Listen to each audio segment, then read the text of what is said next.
Hello students, welcome back to my YouTube channel professor Shubham Tiwari, जहां पे provide हो रहा है हमारे टीवाई बीकॉम क्लास की कॉस्ट अकाउंटिंग में मटेरियल कॉस्टिंग सिम 5 आपका जो चल रहा है मटेरियल कॉस्टिंग की सीरीज। एंड मटेरियल कॉस्टिंग में आपका लास्ट आपका पार्ट चल रहा है इकोनॉमिक ऑर्डर क्वांटिटी, जहां पे अगर मैं बात करूं आप लोग के क्या क्या टॉपिक्स किस वे से प्रोवाइड कराए गए जिससे बच्चों को एक आइडिया चले कैसे लेक्चर चले।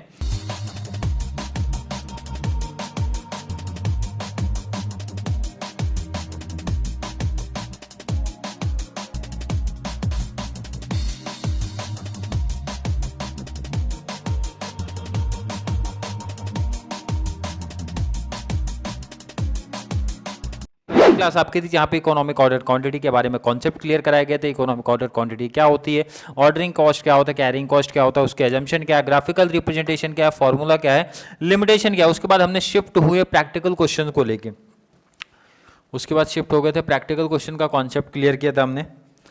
प्रैक्टिकल क्वेश्चन नंबर 1 कंप्लीट हो चुका है, जो बच्चे नहीं देखे जाके देखो। 1 और 2 एक साथ हुआ था, आज 3rd की बात करने वाले हैं। जैसे जैसे टॉपिक आगे बढ़ेगा वैसे वैसे सम का थोड़ा सा लेवल चेंज होता जाएगा। चलिए बात करेंगे आज का sum. From the following information calculate economic order quantity करना है एंड सेमी एनुअल कंजम्पशन दे के रखा। ध्यान से देखो, इधर डिटेल्स पढ़ना चालू करते हैं। पहले क्या डिटेल्स है सर? Semi annual consumption.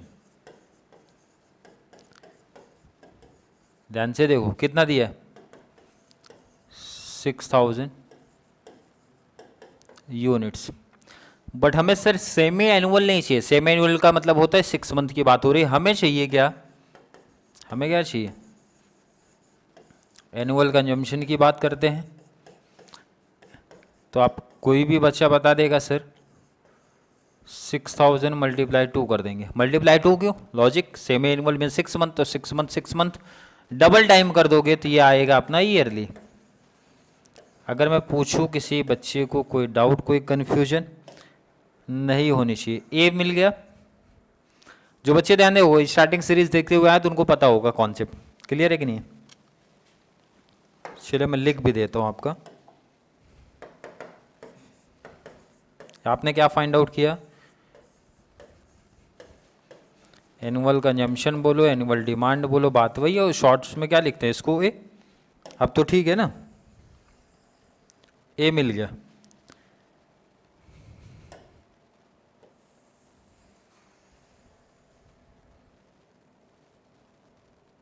चलिए आगे का डिटेल है। Purchase price of input unit rupees. ध्यान रखना, इनपुट यूनिट रुपीज, 1 यूनिट का देके रखा है रेट। जब 1 यूनिट का डिटेल है इसका मतलब आप समझ जाओ उसका यूज होगा sir carrying cost find out करते टाइम। नेक्स्ट बात करेंगे ऑर्डरिंग कॉस्ट पर ऑर्डर। चलिए ऑर्डरिंग कॉस्ट, पहले ऑर्डरिंग कॉस्ट को साइड करो। जो डिटेल्स मैं ये बोलता हूँ सीधा दिया ना उसको पहले साइड कर लिया करो। ऑर्डरिंग कॉस्ट आपको सीधा दिया था तो आप लिख लो ना ऑर्डरिंग कॉस्ट कितना देके रखा है। अगर बात करूंगा पर ऑर्डर ₹45 तो ₹45। और ये ध्यान रखना, ये जरूर मेंशन कर दिया करो ये पर ऑर्डर है। सेकंड डिटेल मिल गई। अब चाहिए हमें सिर्फ कैरिंग कॉस्ट। यहाँ शॉर्ट्स में तो मैंने लिखा नहीं, आप लोग लिख लेना। ऑर्डरिंग कॉस्ट को किससे रिप्रेजेंट करते हैं? ओ से। नेक्स्ट आपका ध्यान रखना क्वार्टरली कैरिंग कॉस्ट। यहाँ बच्चे मिस्टेक्स कर देते हैं। अब ध्यान से देखो इधर क्या दिया है। पहले मैं कैरिंग कॉस्ट का फॉर्मूला लिखता हूँ तभी आपको समझेगा क्या है। ध्यान से देखना है, कैरिंग कॉस्ट का फॉर्मूला पहले बताओ आप क्या है। कॉन्सेप्ट पढ़े हो, पीछे पढ़ के आओ, प्रीवियस क्लास में भी बताया हो क्या कॉन्सेप्ट था। फॉर्मूला है carrying cost percentage, carrying cost percentage multiply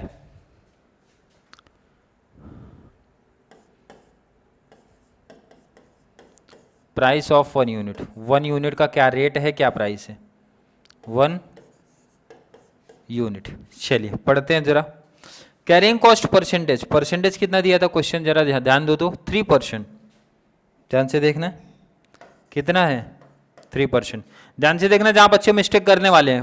carrying cost percentage, ये ध्यान रखना ये जो परसेंट होता है ना ये इंपॉर्टेंट है, ये पर एनम चाहिए, पर एनम चाहिए, इंपॉर्टेंट। बट यहां क्वेश्चन में जरा नजर घुमाओ आप, क्वार्टरली दे के रखा है। क्वार्टरली मतलब होता है क्वार्टर, मीन्स 3 मंथ की बात हो रही है, तो अपने को चाहिए ईयरली, तो 3 मंथ का दिया है, मतलब सर ईयरली कन्वर्ट करने के लिए क्या करना पड़ेगा, मल्टीप्लाई करना पड़ेगा 4, क्योंकि 3 month 3 month 3 month 3 month 4 time करते हो ना, तभी तो आएगा 1 ईयर। क्लियर है कि नहीं है?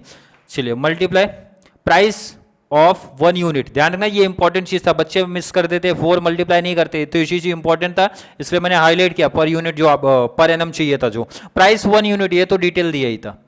कितना दिया था ऊपर क्वेश्चन में, देखो 25 दिया है, लिखो आप 25। चलो निकालो कितना आ रहा है, ये आपको मिला कैरिंग कॉस्ट। कैरिंग कॉस्ट किससे रिप्रेजेंट आप करते हो, सी से। कितना आ रहा है, चलिए ₹3। ध्यान रखना ये लिखा जाता है per unit per annum, per unit, कुछ भी आप लिख दो, बात वही है। आपने तीनों फाइंड आउट किया, मेन इंपॉर्टेंट यही तो प्रॉब्लम है जहां बच्चे मिस कर रहे हैं। तीनों अगर फाइंड आउट आप करना सीख गए तो आगे की कहानी तो सिंपल है सर, हमारे लिए फॉर्मूला अप्लाई करना है, वैल्यू पुट अप करके आंसर निकाल लेना है। तो चलिए फॉर्मूला अप्लाई कर देते हैं। फॉर्मूला क्या अगर आपसे पूछा जाए, इकोनॉमिक ऑर्डर क्वांटिटी का फॉर्मूला क्या निकल के आ रहा है, 2AO अपॉन में C। अगर मैं पूछूं फुल फॉर्म दिखा सकते हो दिखा दो, अदरवाइज आपने ऊपर लिखा बट दिखाना है तो दिखा सकते हो। चलिए अब यहाँ पे सिर्फ वैल्यू पुट अप करना आपको सिखाता हूँ मैं।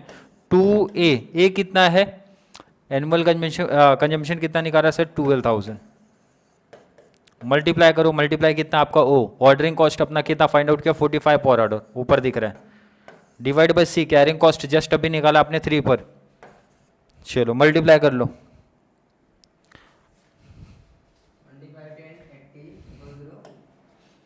डिवाइड करने के बाद मल्टीप्लाई कितना, 1080 000 डिवाइड बाय 3 कितना, 3 अंडर रूट, स्क्वायर रूट ले लो आप लोग कैलसी पे। ध्यान रखना पहले मल्टीप्लाई फिर डिवाइड, फिर जो भी आंसर आएगा उसका under root. 600 units. I hope हर एक बच्चे का आया होगा। क्लियर है कि नहीं है? देखो ये कॉन्सेप्ट आसान बनता है। कॉन्सेप्ट आसान कब बनता है, जब आप इसको सिस्टम से पढ़ते हो। मतलब पहले कॉन्सेप्ट है, उसका मीनिंग, ऑर्डरिंग कॉस्ट क्या होता है, कैरिंग कॉस्ट क्या होता है, कैसे फाइंड आउट किया जाता है, ग्राफिकल रिप्रेजेंटेशन अगर नहीं सीखोगे तो भी इंपॉर्टेंट नहीं, बट शॉर्ट नोट्स के पॉइंट ऑफ व्यू से सीख लेना। कॉन्सेप्ट सीखो, फिर जो सम है सीधा एडवांस लेवल नहीं सीखना है, बेसिक लेवल से सीखना, जिस तरीके से हमने प्रैक्टिस किया है। तो चलिए एक और सम की प्रैक्टिस कर लिया जाए, जिससे कॉन्सेप्ट हमारा और क्लियरिटी थोड़ी सी मिलेगी। क्वेश्चन देखते हैं, क्वेश्चन नंबर 4। ये यहां भी ध्यान रखना है, यहां भी काफी बच्चे फंसने वाले हैं। G limited produce a product which has monthly demand. ये देखो स्टार्टिंग में मंथली डिमांड की बात हो रही है, तो सर हमें तो चाहिए पर एनम की बात होती है, 1 ईयर की बात होती है। बट जब मैं क्वेश्चन पढ़ता हूं तो क्वेश्चन ने मेंशन किया कि मंथली डिमांड की बात हो रही है, मंथली डिमांड की बातें हो रही हैं। मंथली डिमांड कितना, अगर मैं पूछूं आपसे 4000 यूनिट्स। क्लियर है कि नहीं? तो चलिए मंथली डिमांड को हटाइए, हमें चाहिए ईयरली डिमांड, मीन्स जिसको हम लोग क्या बोलते हैं, एनुअल डिमांड चाहिए हमें। एनुअल डिमांड कैसे निकाल सकते हो सर? बहुत ईजिली, जब मंथली डिमांड दिया है, मंथ की बात करते हैं, 1 मंथ में 4000, तो मल्टीप्लाई कितना करोगे? क्लियर है कि नहीं? तो ये चीज आप सीख लो। क्वार्टरली दिया रहेगा तो मल्टीप्लाई 4 करो, मंथली दिया रहेगा तो मल्टीप्लाई 12 करो, सेमी एनुअल दिया तो मल्टीप्लाई 2 करो। मल्टीप्लाई कर लो, ये क्या मिला, यूनिट्स, यूनिट्स में मिला। और ये मिला क्या सर? ये हमारा मिला एनुअल डिमांड ए मिल गया, एनुअल डिमांड ए मिला। चलो एक चीज, एक काम तो हमारा हो गया सर, एक टेंशन खत्म हुआ, दूसरा टेंशन पे शिफ्ट होते हैं। दूसरा और क्या चाहिए हमें? The product required component x. Line एक एक वर्ड ठीक से पढ़ा करो, क्या बोला है? The product requires component X which is purchase at ₹20। अब ये क्या दिया, ध्यान रखना, 1 यूनिट का प्राइस है, क्या बोला, लाइन कैसे पता चली, ध्यान रखो। The product requires component x, product को रिक्वायरमेंट है कंपोनेंट एक्स की, जिसका विच इज परचेज्ड एट ₹20। इसका मतलब वन प्रोडक्ट का कॉस्ट है जो कि कैरिंग कॉस्ट फाइंड आउट करते टाइम यूज होता है, क्योंकि ऑर्डरिंग कॉस्ट ऑलमोस्ट अभी तक जितने भी समझाए हैं डायरेक्टली मिला है हमें। नहीं समझा तो आगे पहले कहानी पढ़ लो, अगर नहीं समझ रहे उसको साइड करो। For every finished product 1 unit of component is required, 1 unit का कंपोनेंट आपको चाहिए ही चाहिए। दी ऑर्डरिंग कॉस्ट इज ₹120 पर ऑर्डर। यहां एक क्लियरिटी मिल गई सर ऑर्डरिंग कॉस्ट हमारा यहां क्लियर दिया है, तो पहले जो दिया डिटेल है ना उसको लिख लिया करो आप। सेकेंड डिटेल हमें पता है sir ordering cost per order. Ordering cost को किससे रिप्रेजेंट करते हैं, ओ से। कितना दिया था, ₹120 पर ऑर्डर। एक चीज और क्लियर हो गया। अब थर्ड हमारा बचा है सर सी, कैरिंग कॉस्ट का कॉन्सेप्ट बचा है। एंड कैरिंग कॉस्ट का कॉन्सेप्ट देखो इजीली आंसर दे देगा ये। And the holding cost is 10% per annum. Per annum ध्यान रखना, जब फॉर्मूला अप्लाई करते हैं कैरिंग कॉस्ट का, अब फॉर्मूला अप्लाई करते हैं तो कॉन्सेप्ट याद होना चाहिए आपको। जब कैरिंग कॉस्ट, और एग्जाम में भी ध्यान रखना पहले फॉर्मूला लिखना। कैरिंग कॉस्ट क्या फॉर्मूला आपको बताया गया था, carrying cost, carrying cost percentage multiply price of 1 unit, price of 1 unit, price of 1 unit. चलिए परसेंट कितना दिया था, 10%, क्वेश्चन मेंशन था ऊपर, अगर देख लो आप लोग, मेंशन है कि नहीं, 10%। एंड यहां पे वन प्रोडक्ट का कॉस्ट कितना दे के रखा है, 20, मल्टीप्लाई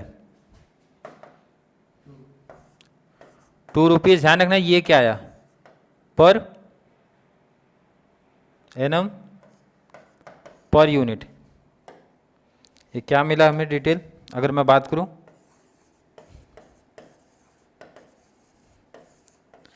कैरिंग कॉस्ट। अब ध्यान रखो बच्चों को एक छोटा सा डाउट भी क्रिएट होना चाहिए, क्या सर कि ये आपने पीछे क्वार्टरली, सॉरी आपका क्या आया था वहां पे, क्वार्टरली तक सेमी एनुअल था। यहाँ पे देखो कैरिंग कॉस्ट आपका परसेंटेज होता है, तो आपने क्या लिया था 4, तो यहाँ पे सब में ध्यान से थोड़ा पढ़ो क्या दिया था, क्वार्टरली कैरिंग कॉस्ट, जो परसेंटेज था वो क्या दिया था, ध्यान रखना क्वार्टरली दिया था। बट यहाँ पे क्वेश्चन में आप देखो क्या दिया गया, पर एनम दिया है। पर एनम दिया तो जैसा दिया था उसमें कुछ मल्टीप्लाई नहीं होगा, सीधा आपका मल्टीप्लाई हो जाएगा प्राइस ऑफ 1 यूनिट से, सीधा आंसर मिल जाएगा। अब फॉर्मूला अप्लाई कर दो, आंसर फाइंड आउट कर लो, बाकी कॉन्सेप्ट आपके हो गए खत्म। चलिए फॉर्मूला अगर आपसे पूछे जाए, इकोनॉमिक, पूरा लिखा करो, इकोनॉमिक ऑर्डर क्वांटिटी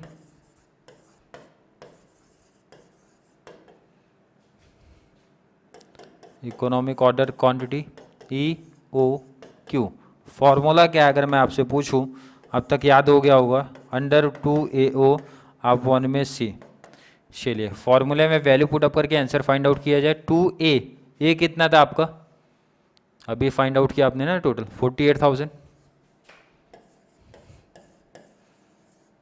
इनटू ओ कितना फाइंड आउट किया, अभी जस्ट ऊपर ही है आपका O, 120 पर ऑर्डर, डिवाइड बाई सी कितना निकाला आपने यहाँ पे 2। चलिए मल्टीप्लाई कैलसी पे 1152 डिवाइड बाई 2 कितना आ रहा है, स्क्वायर रूट ले लो, स्क्वायर रूट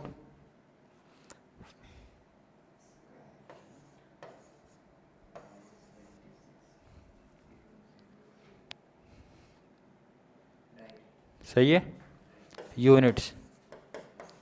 क्लियर है, आई होप फॉर एक बच्चे का यही आया होगा। देखो इधर कॉन्सेप्ट क्लियर, आई होप हर बच्चे को होगा कॉन्सेप्ट क्लियर। उन्हीं बच्चों का स्पेशली हो भी रहा होगा जिन्होंने स्टार्टिंग से, जैसे मैं मेंशन करता हूँ, मेरे साथ अगर कोई बच्चे सीरीज फॉलो करते हैं तो पहले इंट्रोडक्शन पार्ट से देखा करो, जो भी कॉन्सेप्ट मैं कराएं उनमें लाइन टू लाइन होना चाहिए। एंड इकोनॉमिक ऑर्डर क्वांटिटी होने के बाद हर एक जो मुझे लग रहा है प्रॉब्लम आई है, क्योंकि मैंने हैशटैग नहीं मेंशन किया मटेरियल कॉस्टिंग को लेके, तो मैं पूरा थंबनेल कंप्लीट चेंज करूंगा जब से मैं मटेरियल कॉस्टिंग आपका स्टार्ट किया हूं, लेक्चर नंबर 1 से करूंगा। तो आप लोग एक बार जस्ट मैच कर लेना कि लाइन टू लाइन आपको सब मिले हैं लेक्चर्स की नहीं। अगर बच्चों के जो भी डाउट्स अभी तक, तो फिलहाल मटेरियल कॉस्टिंग में किसी बच्चे ने कोई डाउट्स नहीं पूछा है, कंप्लीट कॉन्सेप्ट उस लेवल से सिखा दिया गया था कि बच्चों को डाउट नहीं क्रिएट होना भी चाहिए। क्लियर है?